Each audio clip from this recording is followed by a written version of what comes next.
எல்லாருக்கும் தெரிஞ்சுக்கணும். இங்கே லாஸே இல்லாமலாம் ட்ரேட் எடுக்கவே முடியாது.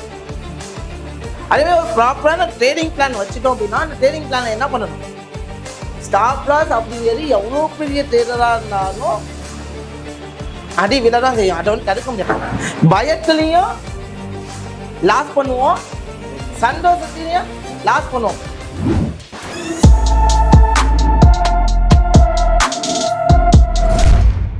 சரி, இப்போ 1 crore மேக் பண்ண போகிறோம் அப்படின்னு சொல்கிறோம்ல, அதுக்கு ட்ரேட் ஜீனியஸே சப்போர்ட் பண்ணுறதுன்னு சொல்லுல, என்ன சப்போர்ட் பண்ணு உங்கள் எல்லாருக்குமே தெரியும்.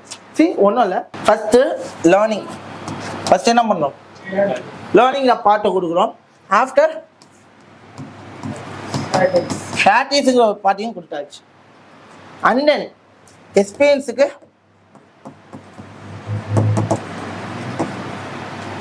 எக்ஸ்பீரியன்ஸுங்கிற ஒரு பாட்டுக்கு என்ன கொடுக்குறோம், ட்ரேட் ஃப்ளோர். ரைட்டா? நீங்கள் எக்ஸ்பீரியன்ஸ் பண்ணுறதுக்கு என்ன கொடுக்குறோம், ப்ராக்டிஸ் பண்ணுறதுக்கு இண்டிவிஜுவல் சப்போர்ட்டோட மென்டர்ஸ் இருக்காங்களா, சப்போர்ட். உங்களுக்கு கிளாஸ்ல என்ன பண்ணுறோம், சப்போர்ட் கொடுக்குறோம். லேர்னிங்க்கு 4 month டீச்சிங், 4 month கிளாஸும் கொடுக்குறோம். சரி, இந்த 3 விஷயமே எதுக்காக கொடுக்குறோம், 4 months லேர்னிங் பீரியட் கொடுத்தாச்சு, அதில் ப்ராக்டிஸிங்க்கு சப்போர்ட்டு கொடுத்தாச்சு, உங்களோட மிஸ்டேக்ஸை டேட்டாவே கேட்டுக்கவும் சொல்லியாச்சு. ஆஃப்டர் தட் எக்ஸ்பீரியன்ஸுக்கு ட்ரேட் ஃப்ளோரும் கொடுத்தாச்சு. இவ்வளோ விஷயங்களும் கொடுக்குறோம். இது எல்லாமே உங்களுக்கு வந்துட்டு 4 months + 3 months டோட்டல் 7 months. என்ன, இந்த 3 விஷயத்தையும் பண்ணுறதுக்கு சான்சஸ் கொடுக்கும். ஆமாவா இல்லையா? இந்த 3 விஷயத்தையும் பண்ணுறதுக்கு சான்சஸ் இருக்கும். ப்ளஸ் இந்த 3 மாதம் நீங்கள் ஃபண்டட் அக்கௌண்ட் இன்வெஸ்ட்மெண்ட்டும் நாங்களே கொடுக்க ஆரம்பிச்சிட்டோம். இந்த இன்வெஸ்ட்மெண்ட்டில் 1 year நாங்கள் இன்வெஸ்ட்மெண்ட் கொடுத்து உங்களால் 1 yearல கண்டிப்பாக 1 crore கேபிட்டல் அச்சீவ் பண்ண முடியும். ஸோ உங்களுக்கு லேர்னிங்க்கு 4 மாதம் எல்லாம் கொடுத்து இது 1 year வச்சுக்கோங்களேன். உங்கள் ப்ராக்டிஸிங், எக்ஸ்பீரியன்ஸ், லேர்னிங் எல்லாம் சேர்த்து எவ்வளோ வச்சுப்போம், 1 year. ஆஃப்டர் தட் 1 yearல நம்ம கேபிட்டலை எவ்வளோ கொண்டு வரப்போம், 1 crore கொண்டு வரப்போம். அதுக்கு நம்ம ஸ்டெப்ஸ் என்னென்ன ஃபாலோ பண்ணணும், ப்ராப்பராக நம்ம வைக்க காம்படிஷனில் 3 level ஆஃப் எக்ஸாமினேஷனில் என்ன பண்ணணும், ஜாயின் பண்ணணும்.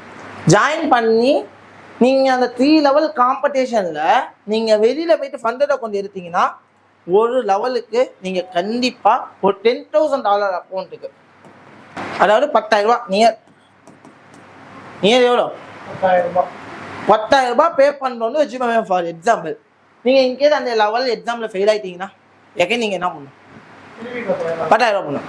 எகைன் எக்ஸாமில் ஃபெயில் ஆகிட்டீங்கன்னா திரும்பி 10,000 ரூபா பே பண்ணணும். ஸோ 10,000 ரூபா பே பண்ணி நீங்கள் எக்ஸாம் எழுதிக்கிட்டே இருக்கணும்.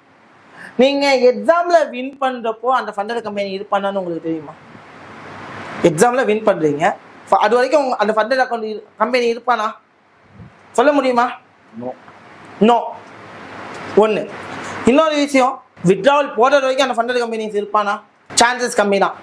சரி, நீங்கள் வித்ட்ரா போட்டு அந்த வித்ட்ரா உங்களுக்கு வருங்கிறதுக்கான கேரண்டி இருக்கா? நோ. ஸோ எல்லாமே கொஸ்டின் மார்க். ஆனால் இந்த இடத்துல நான் எவ்வளோ முதலீடு போடுறேன், 10,000 ரூபா முதலீடு போடுறேன். ஒரு ஸ்டார்டிங் எக்ஸாம்லேயே வின் பண்ண முடியுமான்னு கேட்டால் முடியாது.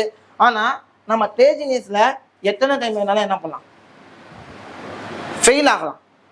நம்ம ரூலை மட்டும்தான் என்ன பண்ணக்கூடாது, வயலேட் பண்ணக்கூடாது. மற்றபடி நீங்கள் ஃபெயில் ஆகிட்டீங்க, ரிஸ்க் மேனேஜ்மெண்ட்லாம் ஃபாலோ பண்ணி நான் ஃபெயில் ஆகிட்டேன் அப்படின்னா நீங்கள் எத்தனை டைம் வேணாலும் என்ன பண்ணிக்கலாம், ரீடேக் எடுக்கலாம். ஏன்னா 10 ட்ரேட் எடுக்கிறோம், 10 ட்ரேடும் லாஸ் ஆனாலும் உங்களுக்கு என்ன ஆகும், அக்கௌண்ட்டு வயலேட் ஆகும்.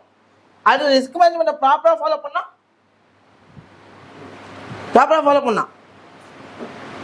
வயலேட் ஆகுமா? வயலேட் ஆகவே ஆகாது. ரிஸ்க் மேனேஜ்மெண்ட்டை ஃபாலோ பண்ணிங்கன்னா என்ன ஆகாது, வயலேட் ஆகவே ஆகாது. ஆனால் ரிஸ்க் மேனேஜ்மெண்ட்டை ஃபாலோ பண்ணாமல் நீங்கள் பண்ணீங்கன்னா வயலேட் ஆகிடும். நீங்கள் ரிஸ்க் மேனேஜ்மெண்ட்டை ஃபாலோ பண்ணி அக்கௌண்ட்டை வயலேட் பண்ணிட்டீங்கன்னா நீங்கள் அன்லிமிட்டடாக ரீடேக் எடுக்கலாம். எவ்வளோ நீங்கள் அமௌண்ட்டே தர தேவையில்ல. ஃபண்டட் அக்கௌண்ட்டுக்கும் நீங்கள் என்ன பண்ண தேவையில்ல, அமௌண்ட்டு கொடுக்க தேவையில்ல. அதே மாதிரி ரூலை வயலேட் பண்ணாலும் நீங்கள் அன்லிமிட்டடாக என்ன பண்ணிக்கலாம், ரீடேக் பண்ணிக்கலாம். ப்ரோ, நான் ரிஸ்க் மேனேஜ்மெண்ட் ரூலை ஃபாலோ பண்ணலை, ஹிஸ்டரி லேட் இதெல்லாம் என்னன்னா 3 month first suspension.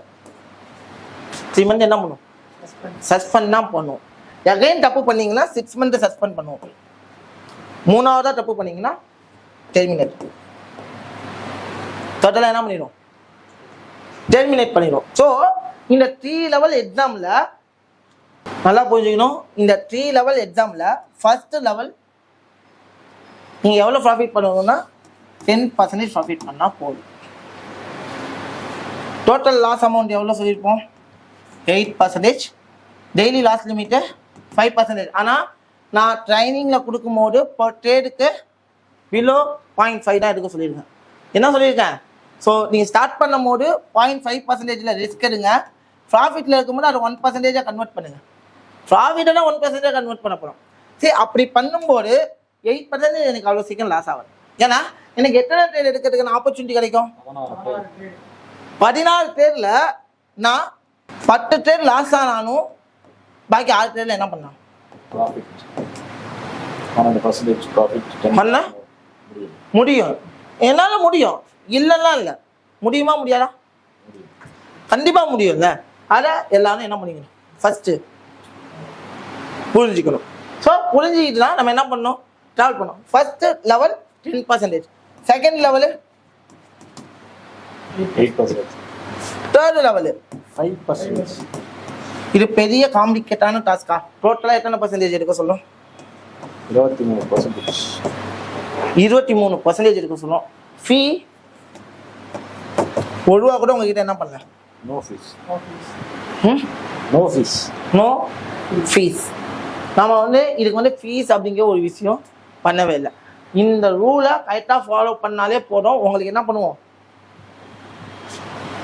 Time limit ஏதாவது இருக்கா? No time limit. ஸோ நல்லா புரிஞ்சுக்கணும். இப்போ நீங்கள் இந்த ரூலை ஃபாலோ பண்ணுறீங்க. உங்களுக்கு இந்த ரூலை ஃபாலோ பண்ணதுக்கப்புறம் உங்களுக்கு வரக்கூடிய டைரக்ட் லைவ் அக்கௌண்ட் எவ்வளோன்னு பார்த்தீங்கன்னா $3,500. இது டேஜிங்ஸில் எவ்வளோ? 0 ஃபீயா? நீங்கள் வெளியில் வாங்குறீங்க அப்படின்னா கண்டிப்பாக you want to pay $200. Near எல்லாம் டேக்ஸ் எல்லாம் போக நீங்கள் எவ்வளோ பே பண்ணி வாங்கணும்? 20,000 பே பண்ணணும். நீங்கள் 20,000 பே பண்ண ரெடியாக இருந்தால் நீங்கள் தாராளமாக என்ன பண்ணலாம்? வெளியிலேயே நீங்கள் அக்கௌண்ட் எடுக்கலாம். இல்லை, நல்லா பாருங்க, வெளியில் அக்கௌண்ட்டுங்கிறது 20,000. நல்லா புரிஞ்சுக்கணும். வெளியில் அக்கௌண்ட் வாங்குறது எவ்வளோ? 20,000. நம்ம ஃபர்ஸ்ட் லெவலில் 3,500 தரோம் ரியல் அக்கௌண்ட் டேரக்ட். இதில் நீங்கள் 10% ஒரு $350 ப்ராஃபிட் பண்ணிட்டீங்க அப்படின்னா உங்களோட அக்கௌண்ட்டு இன்ட்டு 4 மாறும். அதாவது என்னன்னா $14,000 மாறும். அதில் 10% $1,400 நீங்கள் போட்டுட்டீங்க அப்படின்னா 28,000 எவ்வளோ மாறும்? $28,000 மாறிடும். அதில் 10% எவ்வளோ? 2,800. அதை நீங்கள் கம்ப்ளீட் பண்ணிட்டீங்க அப்படின்னா $6,000 எவ்வளோ வருது? 5,600. இதை நீங்கள் கம்ப்ளீட் பண்ணிட்டீங்கன்னா 1,12,000. 1,12,000 More than a crore. Complete பண்ணிட்டோமா?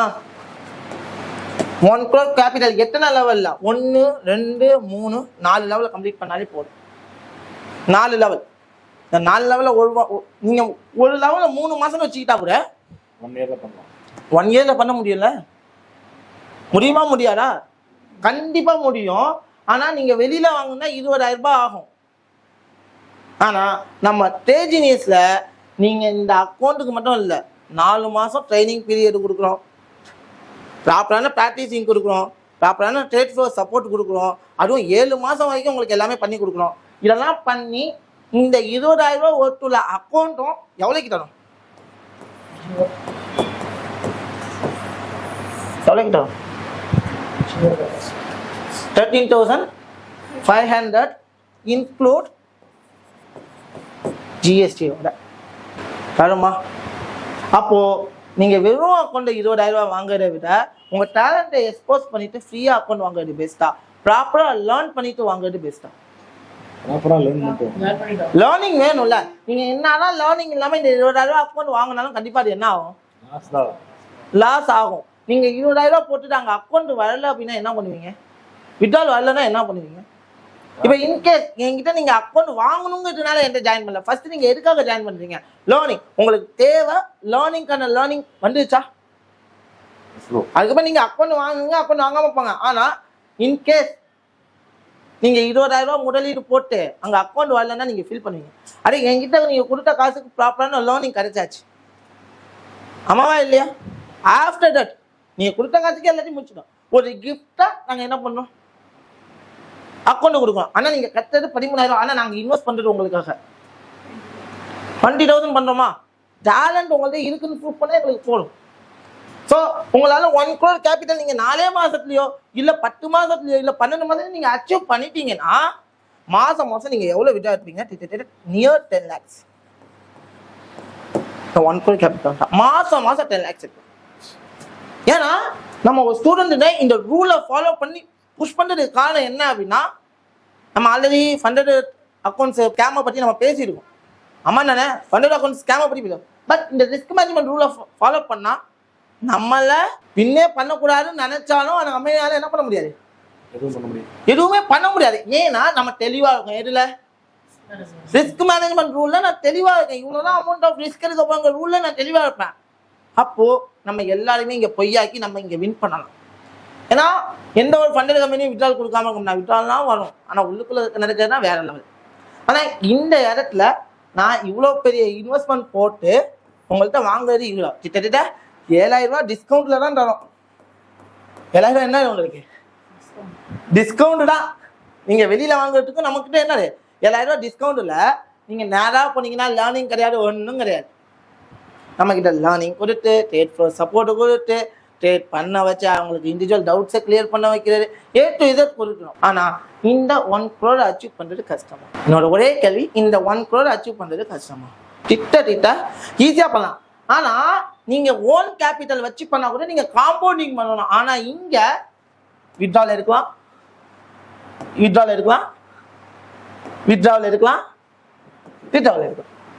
Account double ஆவற own ஃபண்ட்ல double ஆக கூடாதுன்னா வித்ட்ரால் எடுக்க கூடாது, காம்பவுண்ட் பண்ணிக்கிட்டே இருக்கணும். காம்பவுண்ட் பண்ணாலும் 5 இயர்ஸ்ல தான் எடுக்க முடியும். $3,500 வச்சு பண்ணா கூட 5 இயர்ஸ்ல தான் கேபிட்டல் வந்துரும். ஆமா, ஆனா இங்க நான் 1 இயருக்கே சொல்றேன், உங்களுக்கு வித்ட்ராலும் வந்துடும் எல்லாமே. ஆமா, இல்ல நீங்க எனக்கு கொடுக்க போற ஜஸ்ட் ஃபார் 70% உங்களுக்கும் 30% யாருக்கு கொடுக்க போறீங்க? கம்பெனிக்கும் கொடுக்க போறீங்க, வேற ஒன்றும் கிடையாது. ஸோ கான்செப்ட் இதுதான், வேற ஒன்றும் கிடையாது. கான்செப்ட் என்னது? இதுதான். நாங்கள் ரூலில் எல்லாத்தையும் ஸ்டிக் பண்ணியிருக்கோம். இது உண்மையான ரியல் அக்கௌண்ட்டுங்க பட்சத்தில் தான் 1:10 லிவரேஜே கொடுக்கணும். 1:10 லிவரேஜ் தான் கொடுப்போம். ரிஸ்க் அதிகமாக இருக்கக்கூடாது. நான் எவ்வளோ கண்ட்ரோல் பண்ணாலும் ரிஸ்க் அதிகமாக தான் இருக்காங்கப்போ நான் 1:10 கொடுக்குறேன். இதை பண்ணாலே உங்களால் வின் பண்ண முடியாதா? முடியல. இவ்வளோ ஃபெசிலிட்டி கொடுத்துட்டோம்ல. இவ்வளோ ஃபெசிலிட்டி கொடுக்கணும்னா டேஜினியஸ் எவ்வளோ பெரிய ஆப்பர்ச்சுனிட்டியை மக்களுக்கு வழங்குது. ஆனால் அந்த ஆப்பர்ச்சுனிட்டியை பற்றி மக்களுக்கு என்ன ஆக மாட்டேங்குது, ரீச் ஆக மாட்டேங்குது. ஆனால் வெளியில் யூடியூப் கமெண்ட்ஸ் எல்லாம் பார்த்தா கிட்டே தான் இருக்காங்க, அது ஒன்றும் பண்ண முடியாது, அவ்வளோதான். ஆனால் இங்கே இருக்கிற ஒவ்வொருத்தவங்களுக்கும் தெரியும் இதுக்காக நம்ம எவ்வளோ பாடுபடுறோம், இதுக்காக எவ்வளோ ஒர்க் பண்ணுறோம், எல்லாமே பண்ணிக்கிட்டு இருக்கோம். ஸோ இவ்வளோ ஃபெசிலிட்டி இவ்வளோ ஆஃபர்ஸ் எல்லாம் கொடுக்குற ஒரே விஷயம் நம்மளாக தான் இருக்கும். பட் மக்களுக்கு நம்மளை பற்றி தெரியல. இது வந்து நீங்கள் உடனே டேஜினியஸை டெஸ்ட் பண்ண சொல்கிறோமான்னு கேட்டால் இல்லை. ஸோ நீங்களே எப்படி டேஜினியஸை ஜாயின் பண்ணீங்க? நம்ம ஸ்டூடெண்ட்டோட பேக் டெஸ்ட் செஷனை பார்த்து தான் ஜாயின் பண்ணீங்க. ஸோ ஸ்டூடெண்ட்ஸோட பேக் டெஸ்ட் செஷனை நீங்கள் பாருங்கள், பார்த்து உங்களால் ப்ராஃபிட் பண்ண முடியுதுங்கிற நம்பிக்கை இருந்துச்சு அப்படின்னா ஸோ அதுக்குன்னு ஒரு பிளேலிஸ்ட்டே கொடுத்துருங்க. அந்த பிளேலிஸ்ட்டில் திட்ட 350 வீடியோஸ் இருக்குது. நீங்கள் அதை மட்டும் பாருங்கள், உங்களால் ப்ராஃபிட் பண்ண முடியுது. நீங்கள் 4-5 ட்ரேட் எடுக்கிறீங்க, நீங்கள் ப்ராஃபிட் பண்ணால் நம்ம டேஜினியஸாக ஜாயின் பண்ணுவோம். ஸோ இதில் என்ன பண்ணுவோம், இதுக்கு என்ன டிஃப்ரென்ஸ் அப்படின்னா ஸ்பூன் ஃபீடு. என்ன பண்ணுவோம், ஸ்பூன் ஃபீட் பண்ணுவோம்.